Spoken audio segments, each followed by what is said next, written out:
नमस्कार दोस्तों, बहुत बहुत स्वागत आप सभी का एक बार फिर से अतुल्य आरएस के इस डिजिटल प्लेटफॉर्म पर। तो दोस्तों, हमने शुरू किया था हिंदी साहित्य का इतिहास, जो कि इम्पोर्टेंट है ग्रेड फर्स्ट और सेकंड दोनों के लिए, यानी स्कूल व्याख्याता परीक्षा और वरिष्ठ अध्यापक भर्ती परीक्षा की अगर आप तैयारी कर रहे हैं तो उसके लिए बहुत ही ज़्यादा इम्पोर्टेंट है। हमने इससे पहले आदिकाल को पूरा कर लिया है, क्योंकि हिंदी साहित्य के इतिहास को अपने सामान्यतः 3 भागों में बांटते हैं: आदिकाल, भक्तिकाल और आधुनिक काल। तो आदिकाल सबसे छोटा पार्ट होता है, जिसे हमने अच्छे से पूरा कर लिया है। अब हम डिस्कस करेंगे भक्तिकाल के विषय में। आप इसे पढ़ते हैं आदिकाल, मध्यकाल और आधुनिक काल के रूप में, या हम इसे पढ़ते हैं भक्तिकाल। एक तीसरा अपने रीतिकाल भी लेते हैं, और चौथा हमारा आता है आधुनिक काल। तो इनके विषय में जो है हमें अध्ययन करना है। तो आदिकाल के बाद में हम आज शुरू करने जा रहे हैं भक्तिकाल को। तो दोस्तों, हिंदी साहित्य का इतिहास हम पढ़ रहे हैं, और हिंदी साहित्य के इतिहास के इस वीडियो में हम पढ़ेंगे भक्तिकाल को, यानी भक्तिकाल के विषय में आज अपनी बात करने जा रहे हैं। तो सबसे पहले तो ध्यान दीजिएगा कि जिस हिंदी साहित्य के इतिहास को अपने 3 भागों में सामान्यतः अगर बांटें, जिसमें हम कहें आदिकाल, मध्यकाल और आधुनिक काल, तो मध्यकाल जो है उसे अपने 2 भागों में बांटते हैं। एक तो पूर्व मध्यकाल है और दूसरा उत्तर मध्यकाल है। तो पूर्व मध्यकाल है उसे ही हम क्या कहते हैं? भक्तिकाल कहते हैं। जो उत्तर मध्यकाल है उसे हम किस नाम से जानते हैं? रीतिकाल के नाम से जानते हैं। तो दोस्तों ध्यान दीजिएगा, मध्यकाल का जो पूर्व मध्यकाल है उसे ही हम भक्तिकाल के नाम से जानेंगे। भक्तिकाल इसे क्यों कहते हैं इसके विषय में भी डिस्कस करेंगे, लेकिन एक सामान्य सी बात हमें समझ में आ जानी चाहिए। भक्ति काल का मतलब जहाँ पर भक्ति की बातें हुई, जहाँ रचनाएं जो लिखी गई वो भक्ति पर आधारित थी, ऐसी रचनाओं के कारण ही हम इसे भक्तिकाल नाम देते हैं। आइए बात करते हैं भक्तिकाल के विषय में। तो सबसे पहले जो हमने डिस्कस किया था पूर्व मध्यकाल, जो हमारा मध्यकाल है उसी के अंतर्गत पूर्व मध्यकाल को भक्तिकाल और उत्तर मध्यकाल को रीतिकाल कहा जाता है। ये हमने अभी अभी देखा। तो मध्यकाल के 2 भाग, पहला भाग भक्तिकाल और दूसरा काल रीतिकाल। हमें भक्तिकाल के विषय में पढ़ना है अभी। आचार्य रामचंद्र शुक्ल विक्रमी संवत के हिसाब से 1375 से लेकर के 1700 विक्रमी संवत तक का जो कालखंड है उसे भक्तिकाल कहते हैं। और ये ठीक डिवाइडेशन भी है, आपको इसे सबसे पहले याद रखना है। एक तो 1375 से लेकर के 1700 तक, लगभग यही है सबका। तो ये विक्रमी संवत है। विक्रमी संवत का ये जो काल है इसे हम भक्तिकाल के नाम से जानते हैं। ये जो हमारा कालखंड है आचार्य शुक्ल के अनुसार। अब आचार्य शुक्ल बताते हैं कि भक्ति क्या है। श्रद्धा और प्रेम को अगर मिश्रित कर दिया जाए तो फिर वो क्या कहलाएगा? वो भक्ति कहलाएगा। आचार्य रामचंद्र शुक्ल के अनुसार श्रद्धा और प्रेम का नाम है भक्ति। अब ये आपसे स्टेटमेंट के रूप में भी पूछा जा सकता है कि ये कथन किसका है या किसका नहीं है। तो ये कथन आचार्य रामचंद्र शुक्ल का है प्यारे दोस्तों। तो ये जो कथन है ये कथन आचार्य रामचंद्र शुक्ल का है, इसे आप अच्छे से याद रखिएगा। आचार्य रामचंद्र शुक्ल के अनुसार श्रद्धा और प्रेम का नाम है भक्ति। जॉर्ज ग्रियर्सन भक्ति काल को हिंदी साहित्य का स्वर्ण काल कहते हैं। बहुत अच्छा क्वेश्चन है, यहाँ से पूछा जा सकता है। भक्ति काल को हिंदी साहित्य का स्वर्ण काल किसने कहा है? तो जॉर्ज ग्रियर्सन ने कहा है। भक्ति शब्द का अगर सर्वप्रथम उल्लेख की अगर हम बात करें तो श्वेताश्वेतर उपनिषद है, वहाँ पर आपको इसका उल्लेख मिल जाएगा देखने को। अब देखिएगा अपने यहाँ से कौन कौन से क्वेश्चन ले सकते हैं। सबसे पहली बात कि भक्तिकाल कौन सा है? पूर्व मध्यकाल है। दूसरी बात कि कौन सा कालखंड है? तो 1375 से 1700 तक का काल है। श्रद्धा और प्रेम को भक्ति का नाम किसने दिया? आचार्य रामचंद्र शुक्ल ने दिया।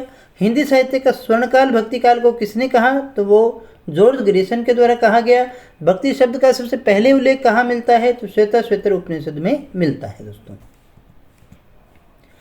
अब हम देखें कि भक्तिकाल उदय कैसे हुआ, उदय होने के कारण क्या थे। वैसे तो दोस्तों ये सारी चीज़ें अपने हिस्ट्री में पढ़ते हैं, लेकिन यहाँ पर एक मोटे तौर पर हम इसे याद रख लें ताकि क्वेश्चन आए तो हमारा सही हो जाए। जॉर्ज ग्रियर्सन ईसाई थे, अंग्रेज थे। इनके अनुसार ईसाइयत की ही देन थी, यानी समग्र आकलन करें तो बाह्य प्रभाव था, भारत में इसका प्रभाव नहीं था, बाहर से ये भारत में आया था। और ये तो कह भी देते हैं कि ईसा मसीह ने ही राम को शिक्षा दी थी। अब कहा गया है दोस्तों, तो जॉर्ज ग्रिसन ये मानते हैं कि भक्ति काल जो उदय हुआ वो ईसाइयत की देन है। किसकी देन है प्यारे दोस्तों? ईसाइयत की देन है। आप इसे दो रूप में देख सकते हैं।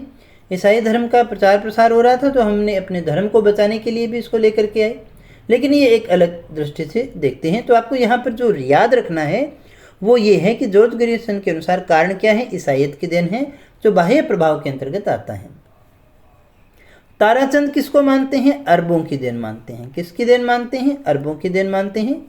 रामचंद्र शुक्ल क्या कहते हैं? मुस्लिम शासकों द्वारा जो हिंदू प्रताड़ना की गई उसी से प्रभावित मानते हैं। जैसे आप जब देखते हैं ना, मुस्लिम शासक आते थे, हम जो कोई कमज़ोर व्यक्ति हो और एक ताकतवर व्यक्ति है, एक ताकतवर व्यक्ति कमज़ोर व्यक्ति को मार देता है, पीटता है, उसको तंग करता है, तो उसके दिल से निकलती है कि एक दिन ईश्वर तेरा फैसला करेगा, मैं नहीं कुछ कर सकता, तो भगवान तो तुझे देख रहा है। तो इस प्रकार से जब मुस्लिम शासकों के द्वारा जो प्रताड़ना हिंदुओं को मिल रही थी, तो फिर ये भक्ति की शरण में चलते चले गए। और ये एक उस समय की रचनाओं में भी आपको थोड़ा बहुत देखने को मिल जाता है। तो ये रामचंद्र शुक्ल के द्वारा कहा गया, मुस्लिम शासकों के द्वारा हिंदू प्रताड़ना हुई और उसके कारण जो है भक्ति काल का उदय हुआ। ये भी बाह्य प्रभाव के अंतर्गत ही आता है। हजारी प्रसाद द्विवेदी इसे स्वतः स्फूर्त मानते हैं। ये मानते हैं ऐसा कुछ भी नहीं था, हमारी स्वाभाविक आस्था थी, भारतीय परंपरा थी, उसका स्वतः स्फूर्त विकास ही हुआ था। तो ये एक प्रकार से बाह्य प्रभाव की श्रेणी में नहीं आता है। तो जॉर्ज ग्रिसन ईसाइयत की देन मानते हैं, ताराचंद अरबों की देन मानते हैं, शुक्ल मुस्लिम शासकों द्वारा हिंदुओं को प्रताड़ना दी गई उसको कारण मानते हैं, हजारी प्रसाद द्विवेदी स्वाभाविक आस्था मानते हैं, जो काफ़ी हद तक सही भी है। बाकी ऑप्शन में जैसा है, जैसा पूछे उसी हिसाब से हमें करना है। अब देखिएगा, जो अपने बात करने जा रहे हैं वो है कि भक्ति आंदोलन का स्वरूप कैसा था। तो भक्ति आंदोलन का स्वरूप अगर हम बात करें कहाँ कहाँ फैला था, तो भक्ति आंदोलन की शुरुआत दक्षिण भारत से हुई, ये हमें नहीं भूलना कभी भी। यहाँ से बहुत अच्छे प्रश्न आपसे आते हैं, आप जीके में भी तो इसको पढ़ते हैं। भक्ति आंदोलन का स्वरूप यानी भारत में भक्ति आंदोलन शुरू हुआ था दक्षिण भारत से, और फिर धीरे धीरे करते हुए वो सारे भारत में फैल जाता है।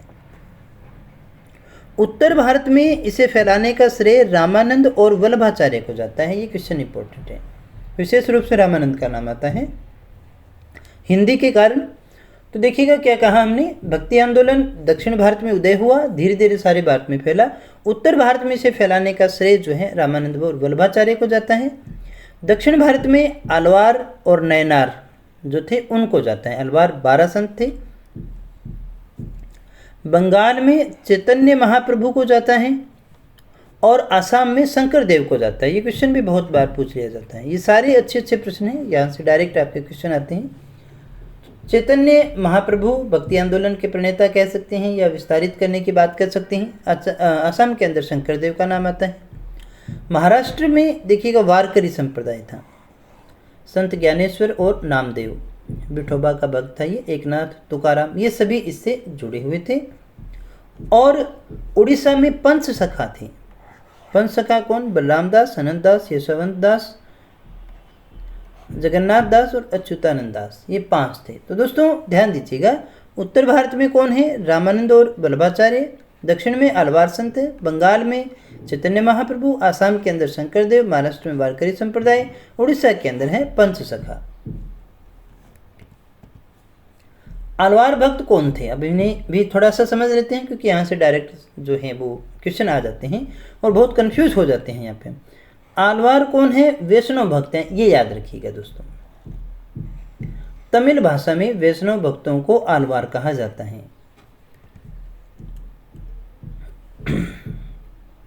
और शैव कौन थे? शैव थे नयनार। अगर कंफ्यूज हो जाओ तो आप इस प्रकार से याद रखिएगा, शिव जी के क्या होते हैं? त्रिनेत्र होते हैं। तो नेत्र शब्द यानी नय आ गया ना यहाँ पर, इस प्रकार से जोड़ लीजिएगा याद रखने के लिए खाली, ताकि चीज़ों को भूले नहीं अपने। तो तमिल प्रांत में बौद्धों और जैनों का जो प्रभाव था उसका विरोध करने के लिए शैवों और वैष्णवों ने मिलकर एक धार्मिक क्रांति की। शैव और वैष्णव दोनों मिले, शैव नयनार, वैष्णव आलवार, जिसे अपनी तमिल भाषा में नाम दे रहे हैं। इन सबों ने मिलकर के एक धार्मिक क्रांति की, जो भक्ति आंदोलन के रूप में आगे आती है। आस्तिक, क्योंकि वो नास्तिक थे, आस्तिक भावों का प्रचार करके भक्ति भावना को जागृत करना इनका उद्देश्य था। तो देखिएगा दोस्तों, अगर आपसे पूछा जाए कि भक्ति आंदोलन कहाँ आया, तो दक्षिण भारत में आया। अलवार और जो हमारे नयनार हैं उनका मुख्य योगदान माना जाता है। अलवार बोले तो वैष्णव भक्त और नयनार बोले तो शिव भक्त आ गए। इनके द्वारा मिलकर के किसके विरोध में, बौद्ध और जैनों का विरोध करने के लिए एक धार्मिक क्रांति की गई थी। आस्तिक भावों का प्रचार करना और भक्ति भावना को जागृत करना इनका मुख्य उद्देश्य जो था वो हुआ करता था। आलवार जो संत थे, कौन थे आलवार, याद करिएगा वापस, आलवार कौन थे, वैष्णव थे। आलवार कौन थे, वैष्णव थे। इन्होंने पद शैली में गीत भी लिखे। यहाँ बहुत अच्छा प्रश्न बनता है, दिव्य प्रबंधम क्या है। तो आलवारों के जो 4000 पदों का जो संकलन है, आलवार भक्तों ने जो 4000 पद लिखे, जिनका संकलन ही दिव्य प्रबंधम के नाम से जाना जाता है। अगर आपसे पूछा जाए भक्ति काल के सर्वप्रथम कवि कौन थे, तो वो थे कांचीपुरम। भक्ति काल के सर्वप्रथम कवि कौन थे, तो कवि या आचार्य अगर हम कहें तो वो थे कांचीपुरम। भक्ति काल के सर्वप्रथम कवि आचार्य कांचीपुरम थे। इस समय शासन किसका चल रहा था, तो इस समय शासन चल रहा था मोहम्मद बिन तुगलक का। याद क्या रखना है, दिव्य प्रबंधम क्या है, 4000 पदों का संकलन है। किसका, आलवार भक्तों के 4000 पदों का संकलन है। पद ये कौन से थे, आलवार जो थे उन्होंने पद शैली में गीत लिखे। आलवार कौन थे, वैष्णव लोग हुआ करते थे। इस युग में जो अधिकतर काव्य लिखा गया वो भक्ति काव्य ही था, किंतु एक रचना वीर काव्य के रूप में भी हमें लिखी मिलती है, जिसका नाम है विरुद्ध छत्री दुर्सा आडा की। अब याद क्या रखना है कि इस काल के अंदर, भक्ति काल के अंदर जो सारे काव्य लिखे गए वो कौन से थे, सारे के सारे भक्ति काव्य ही थे। लेकिन इस समय एक रचना हमें वीर रस की भी प्राप्त हो जाती है, जिसका नाम क्या है, विरुद्ध छत्री है, और ये दुर्सा आढ़ा के द्वारा लिखी गई है। तो ये क्वेश्चन आपसे पूछा जा सकता है, मोस्ट इंपोर्टेंट आप इसको कह सकते हैं। फिर अगर हम भक्ति काल को बांटना चाहें तो 2 भागों में बांटते हैं। बहुत ही अच्छा प्रश्न है। एक तो निर्गुण काव्य है और एक सगुण काव्य धारा है। निर्गुण काव्य धारा में क्या पढ़ेंगे, जो ईश्वर को निराकार मानते हैं, जिसका कोई आकार नहीं है, शून्य, तपस्या, योग, ध्यान की बात करते हैं। सगुण काव्य धारा के अंदर मूर्ति पूजा आती है, यानी ईश्वर साकार है, या तो इसमें कृष्ण की पूजा करते हैं या फिर राम की पूजा करते हैं। तो निर्गुण के अंदर देखिएगा, निर्गुण माने कोई साकार नहीं है, तो ईश्वर क्या है, या तो ज्ञान है या फिर ईश्वर क्या है, प्रेम है। तो ज्ञान मानने वाले, ज्ञान को ही सब कुछ मानने वाले ज्ञानश्री शाखा के हो गए। इसमें जो जनक या मुख्य प्रतिनिधि हम कबीर को मानते हैं। इनके द्वारा जो साहित्य लिखा गया उसे अपने संत काव्य कहते हैं। तो निर्गुण काव्य धारा के 2 भाग, पहला है ज्ञानश्री। ज्ञानश्री शाखा ने जो लिखा उसे संत काव्य कहते हैं। संत थे कबीर, मुख्य आते हैं। प्रेमाश्रय के अंतर्गत जो काव्य लिखा गया उसे अपन सूफी काव्य के नाम से जानते हैं। उसके प्रतिनिधि कवि जयसी आते हैं। सगुण काव्य धारा के अंदर कृष्ण भी हैं और राम भी हैं। कृष्णाश्रयी शाखा जिन्होंने कृष्ण भक्ति काव्य लिखा, सूरदास प्रतिनिधि हैं। रामाश्रयी शाखा जिन्होंने राम भक्ति से संबंधित काव्य लिखा, इसके प्रतिनिधि तुलसीदास जी कहलाते हैं।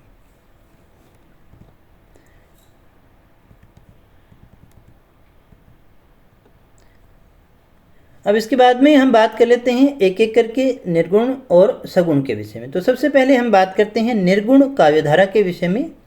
तो निर्गुण काव्य धारा की विशेषताएं क्या थी, जो निर्गुण काव्य धारा है उसकी कौन कौन सी मुख्य विशेषताएं हैं, यहाँ से भी एक क्वेश्चन आपसे पूछा जा सकता है। निर्गुण निराकार ईश्वर में विश्वास, यानी ये मानते थे कि ईश्वर कैसा है, निराकार है, निर्गुण है। निर्गुण ब्रह्म उपासना ये करते थे, यानी ईश्वर का कोई रूप, रंग, आकार हमें देखने को नहीं मिलता है। ये लौकिक प्रेम के द्वारा अलौकिक आध्यात्मिक प्रेम की अभिव्यक्ति करते हैं। निर्गुण काव्य धारा में सूफी भी हैं और संत भी हैं।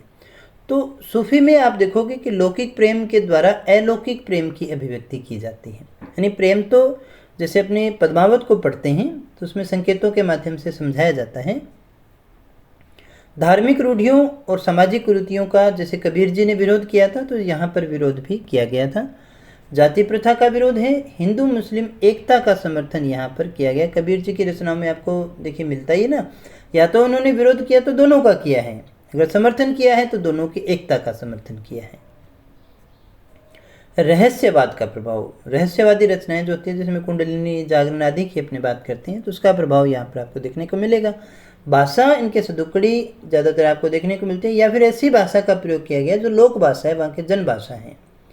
ये एकेश्वरवाद का समर्थन करते थे, यानी ईश्वर क्या है, एक ही है, बहुत ज़्यादा नहीं है। नाम स्मरण को बहुत महत्व देते थे, नाम सुमिरन, कबीर ने तो राम राम राम राम करने की बात भी की है दोस्तों। गुरु का महत्व यहाँ आपको विशेषता देखने को मिलेगा, कबीर जी गुरु को बहुत ज़्यादा महत्व देते हैं। आचरण की पवित्रता पर भी विशेषता जोर यहाँ दिया गया है दोस्तों। सदुकड़ी भाषा और उलटवंशी काव्य शैली का प्रयोग यहाँ आपको देखने को मिलेगा। कौन सी भाषा, सदुकड़ी भाषा, अभी हमने कहा ना लोक भाषा और सदुकड़ी भाषा।